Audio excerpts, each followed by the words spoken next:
Baik, ibu-ibu yang dirahmati Allah, sekedar mereview berkaitan dengan masalah harta. Telah kita jelaskan bahwa poinnya yang paling mendasar adalah bahwa harta suami adalah harta suami, harta istri adalah hartanya istri. Ini kami pertegas, kenapa? Karena mohon maaf ibu-ibu yang dimuliakan Allah Subhanahu wa Ta'ala, ini kami pertegas seperti ini karena faktanya, realitanya yang terjadi di masyarakat, harta suami istri itu bercampur. Yang disebut dengan malun mukhtalat, harta yang bercampur. Nah, ini kami mempertegas, kami luruskan, tidak ada harta bersama di dalam Islam. Ya, maka suami harta suami, istri ya hartanya istri. Adapun mohon maaf ada istilah harta suami hartanya istri. Harta istri adalah hartanya istri. Itu namanya ikam mau menang sendiri. Ulun kasih taulah. Nggak ada. Yang benar harta istri ya istri, suami suami. Di dalam hartanya suami memang ada hartanya istri. Dan ini jadi pangkal kehancuran yang luar biasa. Kenapa? Saya nggak nyumpahin ibu dengan suami pasti berpisah. Betul, Bu? Betul. Entah perpisahannya minimal dengan kematian atau maksimal dengan kebalik, minimal dengan perceraian atau maksimal dengan kematian. Itu pasti, Bu. Nggak mungkin forever selama-lamanya. Nah, di situ nanti kalau misalnya terjadi perceraian, rebutan namanya harta apa? Harta. Kalau cerai namanya gonogini. Tapi kalau nanti mati rebutan harta warisan. Itu fakta. Dan itu saya sebagai ustadz yang maksudnya terjun di masyarakat, ya ini pembahasannya selalu begini-gini aja. Nah, pada saat itu masalah itu disampaikan kepada saya, ya saya cuma bisa bilang ya mau apa lagi, udah terlanjur gitu. Nah, makanya itulah manfaatnya kajian, kita mengantisipasi. Ya, jangan sampai kejadian-kejadian seperti ini bisa terjadi yang nanti berimbas pada merugikan pasangan satu dengan lainnya. Ya, dan bukti ibu-ibu tidak adanya harta bersama, saya bisa buktikan sedikit, Bu. Poin pertama, bisa saling jual beli. Jadi suami istri itu bisa saling jual beli, Ibu jangan salah paham ya. Andai kata nih, misal contoh ibu dapat warisan dari almarhum orang tua. Warisannya 1 miliar. Terus suami punya tanah, tapi suami kepepet karena perusahaannya lagi mengalami masalah. Terus suami ngobrol gini, Dek, tanah ini mau kujual murah aja lah, Dek. Harga pasaran 2 miliar, aku jual 1 miliar aja, yang penting dapat duit. Terus ibu punya uang 1 miliar. Terus ibu bilang gini, Bang, gini aja Bang, gimana kalau tanah itu aku yang beli? Itu boleh di dalam Islam. Dan nanti hakikatnya pada saat si suami meninggal dunia, itu harta istri, gak ada urusan dengan harta suami. Paham, Bu ya? Nah, jadi perjanjian apa? Nggak ada perjanjian di sini. Maksudnya di pernikahan itu nggak ada perjanjian yang sifatnya harta. Perjanjian pernikahan itu sifatnya adalah tanggung jawab dalam hubungan suami kepada istri, istri kepada suami. Lebih dari itu nggak ada. Maka berangkat dari situ teman-teman yang berbahagia, suami istri ternyata bisa saling jual beli barang. Itu bukti kalau ternyata suami dengan istri itu hartanya berpisah. Yang kedua, bisa digugat mencuri. Ibu jangan salah paham, Bu ya. Apabila si suami ngambil emasnya istri yang itu memang punya istri kalau berkenan menggugat ke pengadilan bisa. Bahwa suaminya telah mencuri hartanya. Di dalam Islam itu begitu, Bu. Ya, tentunya ini kenapa kok kejadiannya jarang terjadi, Tat? Ya karena biasanya kalau asal itu masih yang murah-murah biasanya ya sudahlah gitu. Tapi kasus saya pernah baca di majalah, ada perempuan menggugat suami karena suaminya melakukan penipuan dalam sebuah perjanjian kerjasama dengan istrinya. Ada. Dan itu bisa jatuh. Secara agama bisa, secara negara juga bisa. Artinya bisa masing-masing saling digugat untuk mencuri. Hati-hati, Bu ya. Tapi kemarin Ustadz udah jelasin loh, ada satu gambaran di mana perempuan itu boleh mencuri uang suaminya. Ketika suaminya seke, alias medit bin kikir bin pentil, ya, dan dia memiliki kemampuan. Artinya ini yang ibu curi pun ada batasannya, jangan cari-cari kesempatan. Aha, kata Pak Ustadz, mumpung halal ini. Halal gundulmu situ. Halal itu ibu curi untuk apa? 1, kebutuhan ibu dan anak. ibu sama anak aja. Berarti nggak boleh ibu nyuri kebutuhan orang tua, kebutuhan kakak, kebutuhan adik ibu, nggak boleh.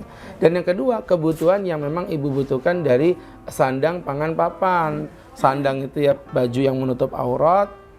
Bukan nanti mencuri untuk beli baju sisa. Ya kan? Itu namanya meramput.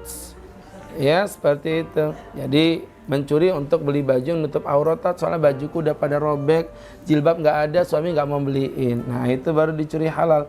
Pangan tuh makan yang mencukupi, ya kan? Tidak mesti harus makanan yang mewah gitu, mencuri duit suami karena pengen makan di mana bu, yang agak mahalan bu. Ini nggak pernah makan enak orang-orang ini kelihatannya. Yang agak-agak elit misalnya di kafe gitu ya bu ya, atau misalnya di mana bu? Misalnya di itu apa, de bandar. Ibu nggak ngerti yang elit-elit sih ya, susah ngejelasinnya, jadi susah gitu. Dia bisa makan nasi pecel di belakang situ ya. Jadi teman-teman yang dimuliakan Allah Subhanahu wa taala. Itu yang kedua. Yang ketiga, ibu-ibu, nafkah bukan penghalalan harta suami. Nafkah itu bukan menghalalkan harta suami, menghalalkan hak ibu di dalam harta suami. Iya. Ini tuh sama seperti gini loh bu, kok susah banget sih ngomongnya ya. Bu, anggota dewan itu uangnya namanya APBD. Pertanyaan Ustadz kan, itu punya negara uang itu kan? Negara punya siapa? Punya rakyat. Boleh nggak ibu masuk situ, ibu ambil duitnya? Aku kan rakyat juga gitu. Boleh nggak? Nggak boleh. Tapi kita ada hak di situ nggak? Ada. Nah, seperti itu sudah gambarannya. Ada, tapi tidak boleh diambil. Jadi hak ibu, ibu punya hak terhadap suami. Tapi mohon maaf ibu-ibu, ngambil harta suami itu nggak boleh. Jadi nafkah itu bukan menghalalkan harta. Ya, tapi halal untuk menikmati, belum tentu memiliki. Ya nggak usah jauh-jauh lah. Ini meja ini Ustadz nikmatin gini, boleh nggak bu? Boleh. Ustadz bawa pulang boleh nggak nih? Mana orangnya, woi? Ya, ngerti? Jadi ibu-ibu yang dirahmati Allah Subhanahu wa taala itu menikmati bukan memiliki. Baik. Kemudian yang keempat adalah terjadinya warisan antara suami dengan istri, istri dengan suami. Itu bukti kalau suami istri itu hartanya nggak bercampur. Loh, kalau bercampur ngapain bagi-bagi warisan? Paham nggak maksud Ustadz Bu? Ya jadi suami itu bisa berwaris pada istri, istri bisa berwaris pada suami. Sudah Ustadz jelaskan kemarin, kalau istri mati, suami dapat berapa Bu? Yang saya suka ini, semangat. Salah, nggak apa-apa. Setidaknya udah berikhtiar, bagus. Daripada kayak gini, Bu, suami itu jatah warisannya gampang. Kalau nggak setengah, seperempat. Nah, kalau perempuan jatah warisannya gampang. Kalau nggak seperempat, seperlapan. Udah itu aja.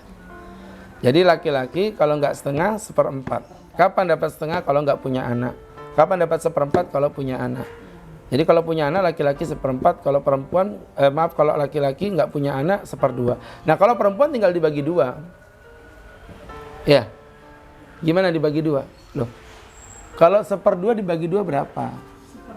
Seperempat. Ini jangan-jangan bingung dia. Seperempat sama seperdua ini banyakan mana sih? Nggak paham dia. Bu, saya tanya coba saya tanya ya. Bu, seperempat sama seperdua banyak mana Bu? Oh, ibu entar dulu ada yang nggak paham. Soalnya saya ngeliat muka orang nggak paham gitu. Dia bingung, kok banyakan punya anak ya gitu ya. Padahal punya anak harus makin dikit. Padahal seperempat itu lebih dikit daripada seperdua. 4 sama 2 loh Bu. Banyakan mana Bu? Oh seperdua, bukan seperempat Bu ya? Oh ya sudah. Jadi ibu-ibu, jadi ibu-ibu yang berbahagia. Nah, beda sama istri. Kalau istri itu dapatnya berapa? Kalau punya anak seperempat, kalau punya anak seperlapan, kalau nggak punya anak seperempat. Jadi warisannya istri itu gampang. Beda kalau warisan anak itu masih nggak bisa ditebak, masih agak susah. Kalau ibu itu gampang, Bu. Nanti pulang ambil kertas sama bolpen. Suaminya datang, ngapain kamu Dek? Ngitungin hartamu Mas. Jadi sudah bisa ibu perkirakan dari sekarang itu. Harta suami, misalnya contoh nih, ibu punya anak, ya toh? Harta itu ngapain orang tua? Misalnya ibu punya anak, terus hartanya suami misalnya 800 juta. Berarti udah ketahuan dong. Ibu dapatnya berapa berat? 1/8 dari 800 kok mikir itu loh. Hah? Astagfirullahaladzim. Bu, ulangin lagi ya. Susah ya, kalau ngomong beda intelektualitas gini susah ya. Saya ulangin lagi. Ibu-ibu punya suami hartanya 800 juta. Terus punya anak. Ibu ini punya anak. Maka ibu dapat berapa coba? Lah iya berapa? 100, 600, 800 lah. Ibu tuh cuma dapat 100 juta. Begitu, kalau dalam hukum Islam tuh begitu, Bu. Nah, kalau ibu nggak punya anak, berarti ibu dapat 200 juta. Di Islam tuh istri tuh dapatnya nggak banyak sebenarnya. Kalau ibu mau mengamankan harta harus punya anak. Anak perempuan cukup, tapi kalau anak laki lebih mantap. Kenapa? Soalnya kalau anak laki itu dibunuh semua, Bu. Iya, maksudnya kalau udah ada anak laki, semua saudaranya almarhum suami itu semuanya dibunuh itu maksudnya dibunuh bab waris ya. Sudah mati. Dia menyisakan diri sendiri. Makanya tumpahnya kalau punya anak laki itu begini. Tapi kalau punya anak perempuan gini, nyiprat.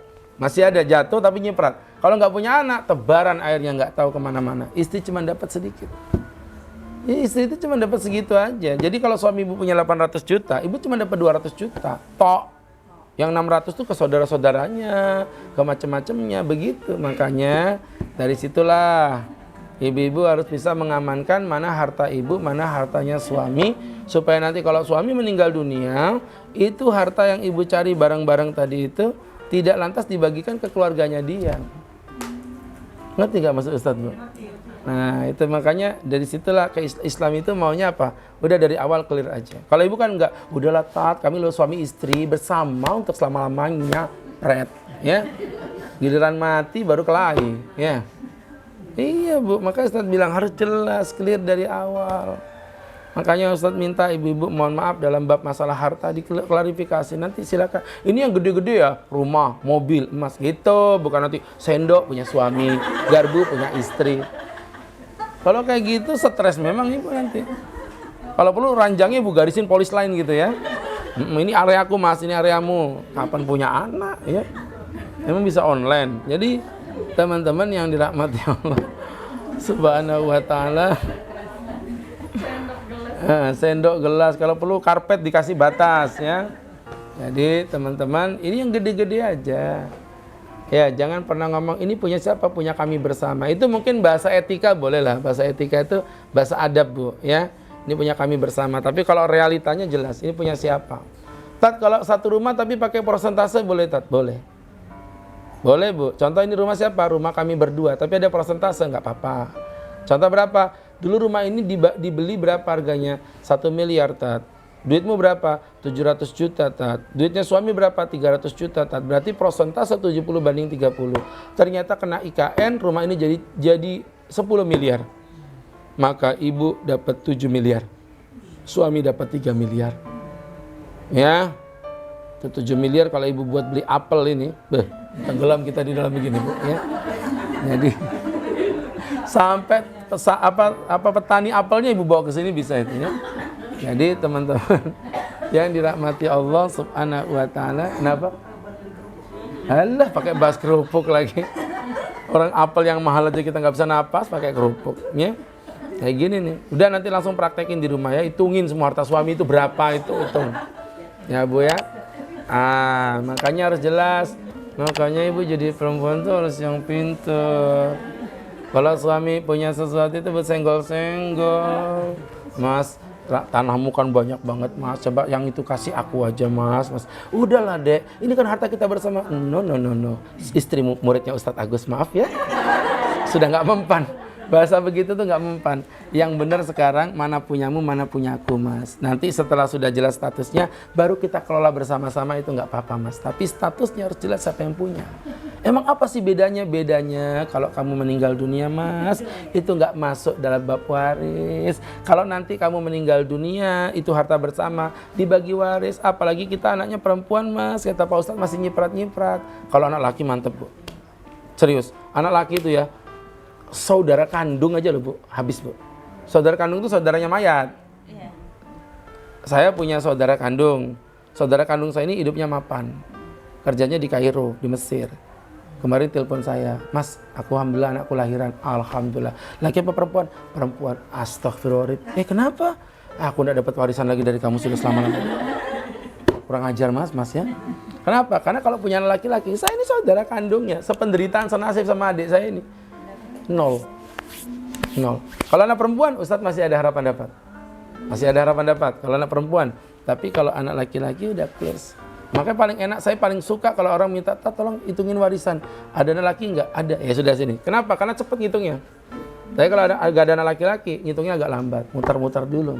Nah, jadi ibu-ibu yang berbahagia, yang dimuliakan Allah Subhanahu wa ta'ala. Itu maksudnya begitu, Bu. Jadi nanti ada babnya itu, bab waris ya. Jadi ternyata ada yang sedemikian. Baik.